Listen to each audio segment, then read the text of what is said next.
fam. Hope you're doing well wherever you're watching this from. Today's topic is Bobi Wine, the famous, the rapper and the singer turned to an opposition politician in Uganda. The young man that a lot of the younger generation looks up to. And I've seen it, and I've seen the support, and I've seen how they feel like he is going to bring change because one, he's young, right? Two, he's really like opposite, quite opposite from Museveni. So I get the appeal, right?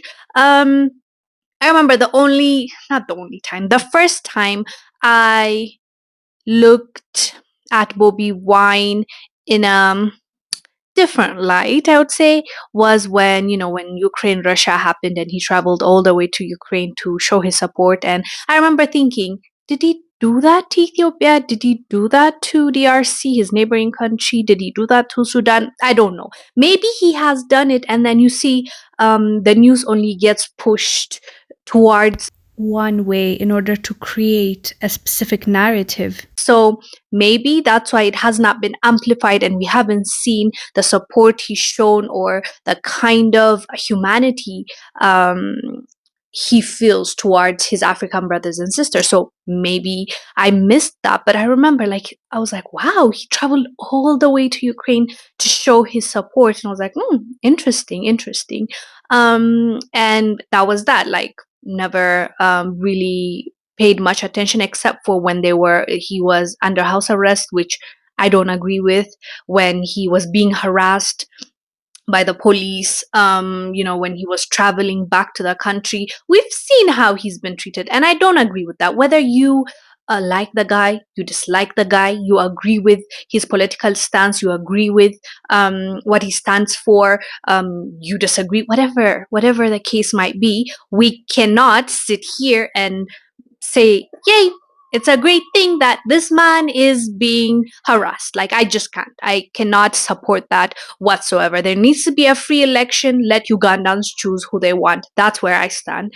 But there's a recent story that I read in a bunch of media outlets, not just the main ones, but a bunch of them, even African outlets. I've read upon it.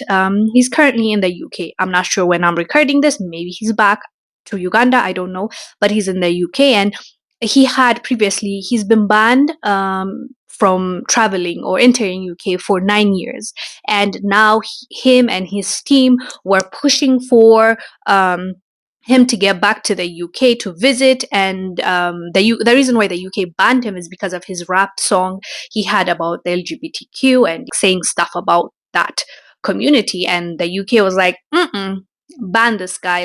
We're not gonna allow you in our country.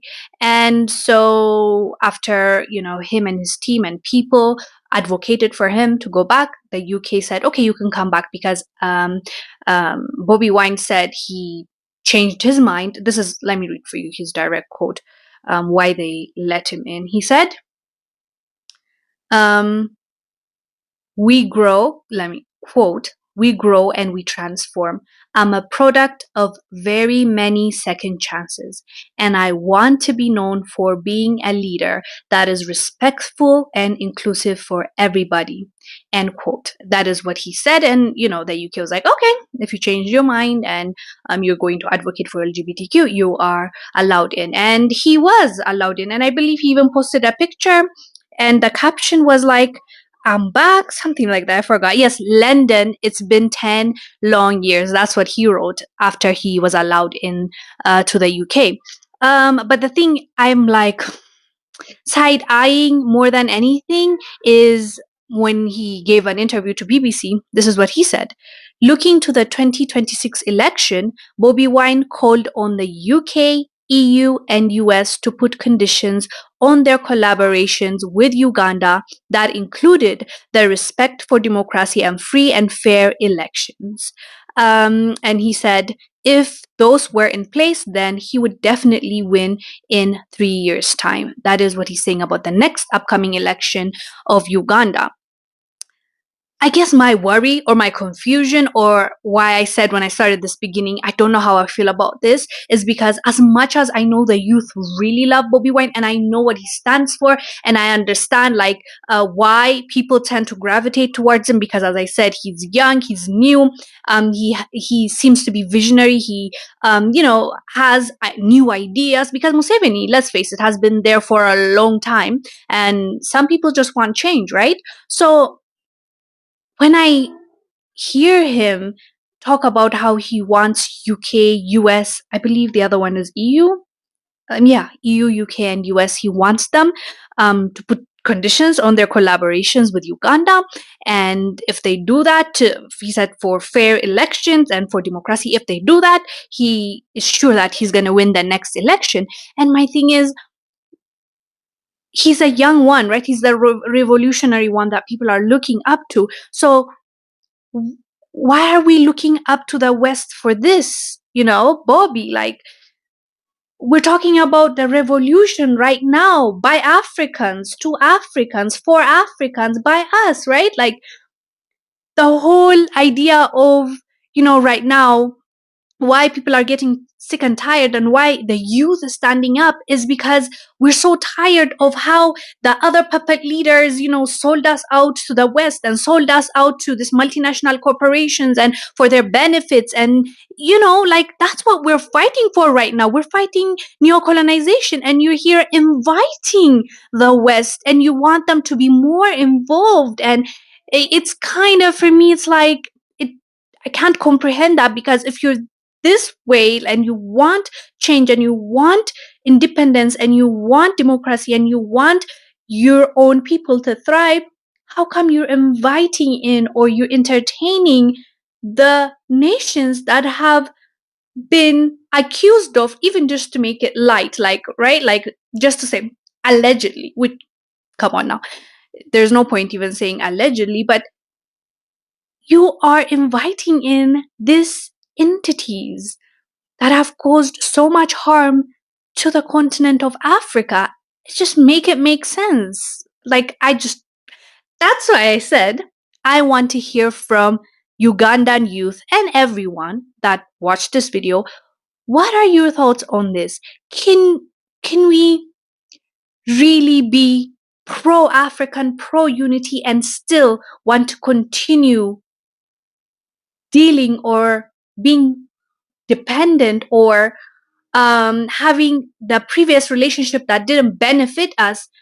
Can we still bring the change that we speak of, we preach of? I don't know, fam. Maybe this is a longer discussion that we need to have. I understand, by the way, before someone comments, but we are living in this world and we need to work with other countries. Agreed. We don't live in a vacuum. I understand that. But we always want to see us, our people, being prioritized first. First, let's unite. First, let's fix our own issues first before we go out there and stand up for Ukraine. And you know what I mean? Like, I hope I'm making sense. I don't want you to take the wrong point from what I'm saying. What I'm saying is, I would expect from such a young revolutionary leader something different, right? Something I just didn't expect that from him. Anyways, fam, let me know down below if you want to have a longer discussion about this, and you're from Uganda or anywhere in this world. Just let me know. Let's have a discussion. And I just want to understand what's the happy middle ground for us as Africans, especially the future leaders. Like, when you're coming into the table, how are you going to carry yourself and how are you going to represent us? Are you going to continue on with the previous, leadership that we did not like, where it's like they're puppets? It's like whatever they say they will do, whatever the West advises you to do, you will do, because, yeah, I just want to know from you. Let me know down below. I just read this article and I guess it bothered me, because I liked the guy. And of course, there's pros and cons for everyone. Not everyone is perfect. Even Museveni, people get mad at me when I appreciate him when he does certain things and says certain things. And for me, you're a human being. If you have pros, we're going to talk about the pros. If you have cons, we're going to talk about it. You are not going to, bully us into being quiet. We're going to talk about everyone and everything because we want the best for our people. That's my point. Anyways, fam, keep it respectful.